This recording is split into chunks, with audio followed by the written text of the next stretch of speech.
Familia querida, el Señor les bendiga y les guarde. Consecuencias del pecado. Primera de Samuel 31, del 1 al 13. La Biblia nos dice en el Salmo 11, Jehová es justo y ama la justicia. El hombre recto mirará su rostro.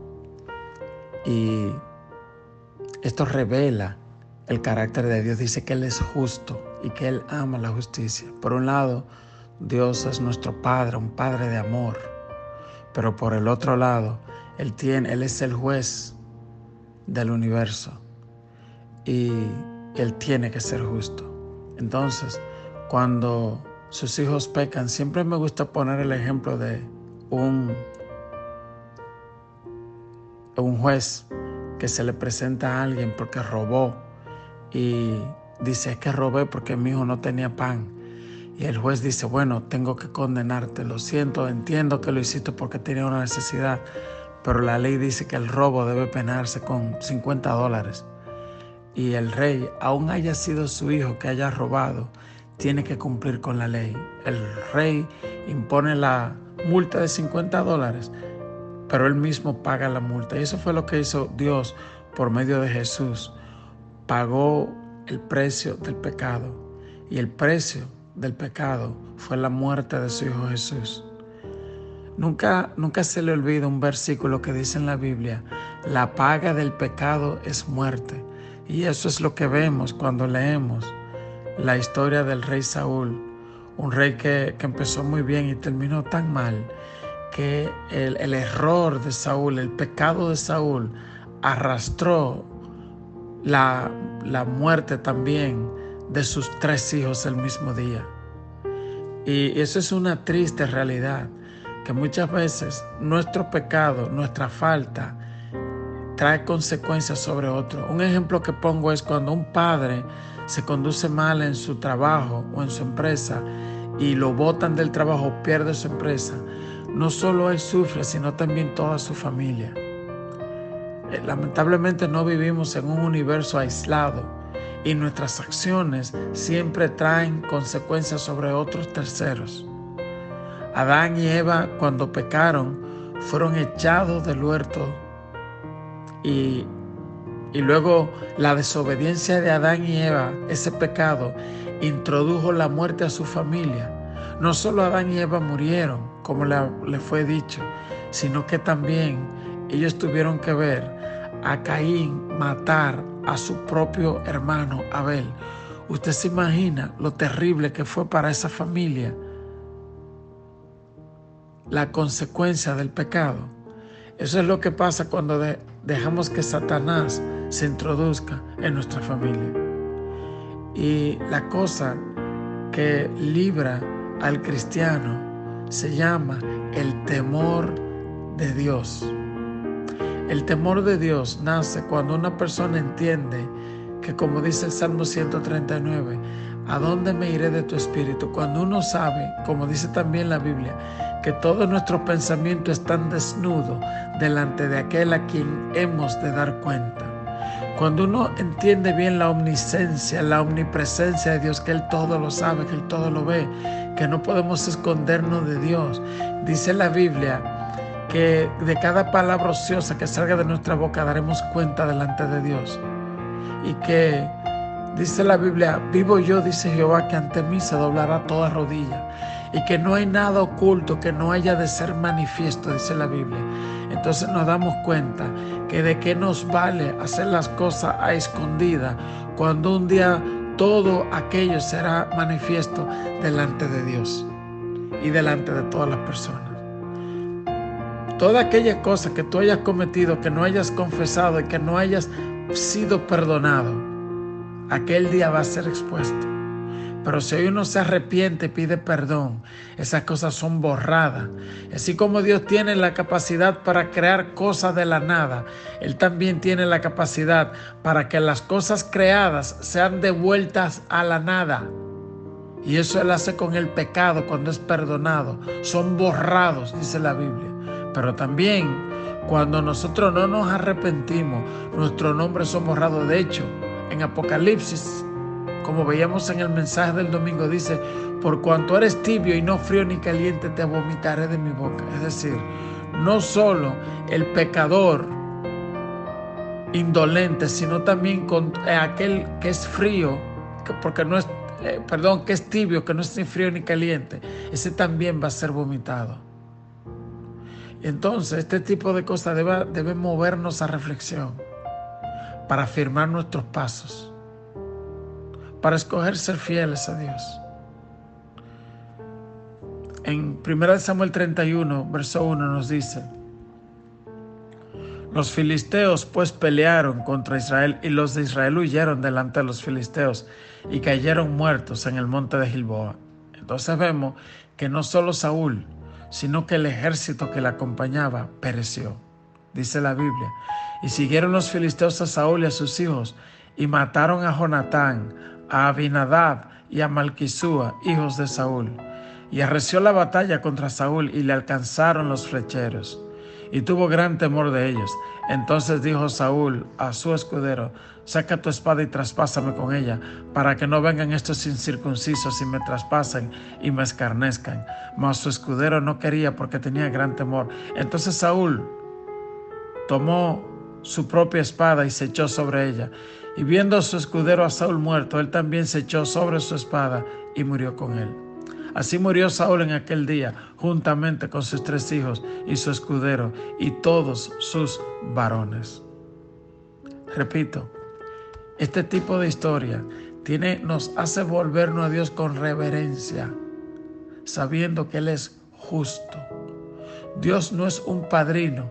El padrino, si usted es un muchachito, tiene lombrices por ahí, Dios guarde, el padre le da una paleta y el padrino le da la paleta porque no le importa, porque al final no conoce los detalles. El papá dice: no le dé eso, no le dé lo que él quiera. ¿Ve? El papá le da el desayuno, como en los tiempos míos le daban un Padrax en polvo. La gente de mi tiempo que saben lo que es eso, un Padrax en polvo, ay Dios mío. Entonces, ve, y tal vez el muchacho no quiere eso, pero eso es lo que el papá le va a dar. Y ese es Dios. Por eso hay muchas oraciones que Dios no contesta, dice la Biblia, porque son para gastar en nuestro deleite, para andar en nuestro antojo, y que al final nos apartamos de Dios. Porque hay gente que le sirven a Dios porque ese es su Dios. ¿Cuál? La petición que andan buscando. Cuando Dios le da eso, se olvidan de Dios.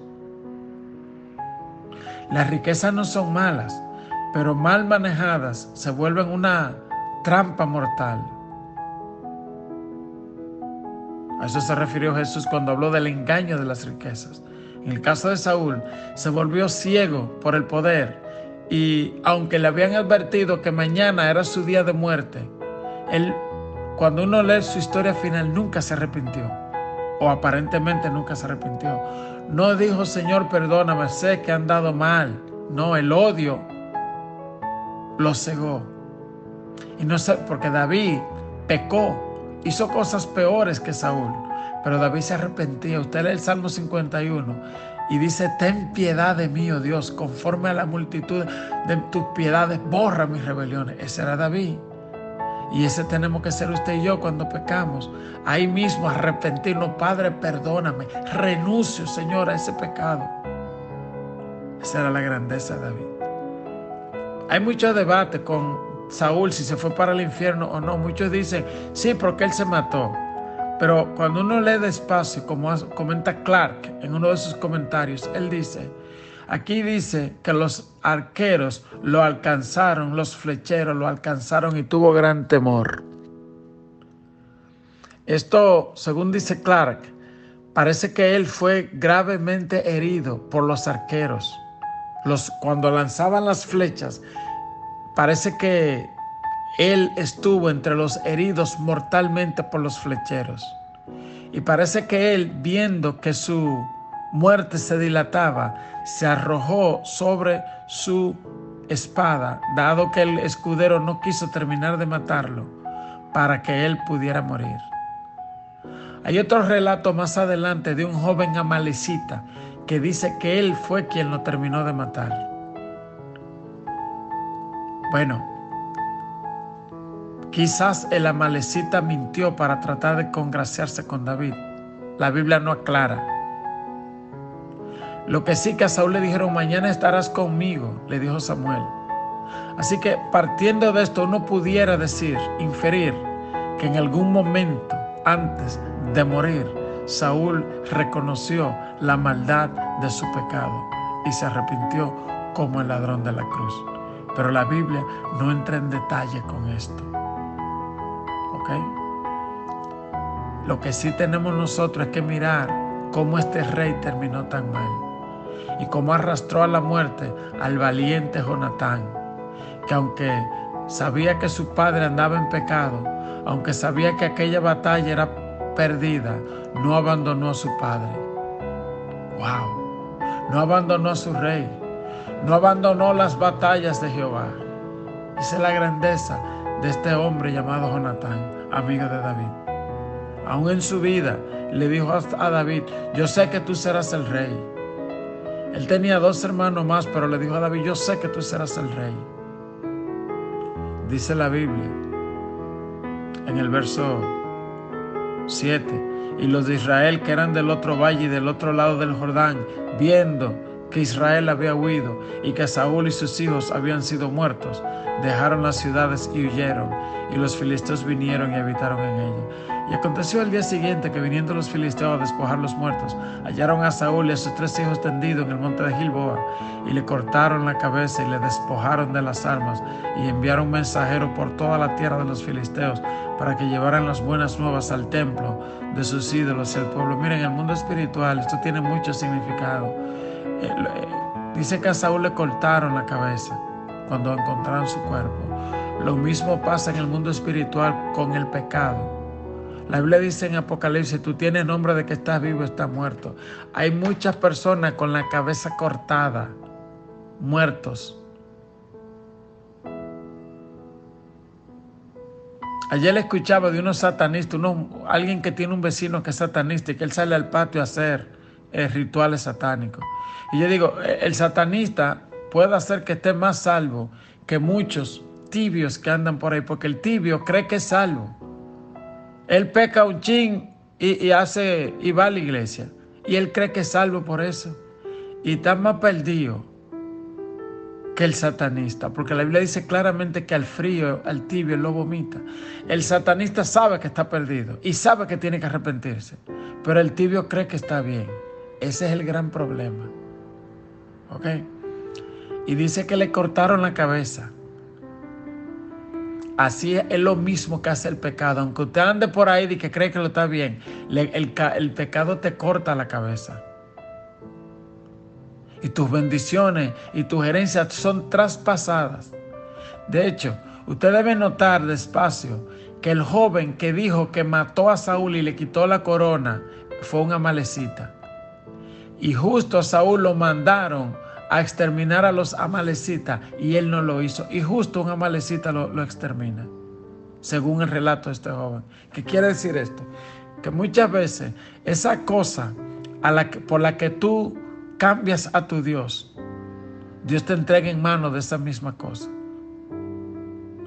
Hay tristes relatos, por ejemplo, grandes cantantes como Whitney Houston, Michael Jackson, Elvis Presley y muchos otros que empezaron siendo cristianos, vienen de familias cristianas. ¿Ok?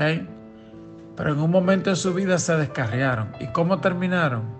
Muertos por una sobredosis. Hoy leía de una contemporánea de Marilyn Monroe, que mientras Marilyn Monroe decidió acabar su vida con una sobredosis, ella se puso en pie y dijo, yo hoy termino mi vida en Hollywood.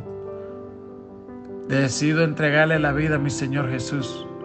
Se casó con un misionero y se fue al África a predicar, dejando a Hollywood y todas sus riquezas. Y escogió entregarle su vida al Señor. Saúl sabía que al otro día él iba a morir. Tú y yo no sabemos cuándo vamos a morir.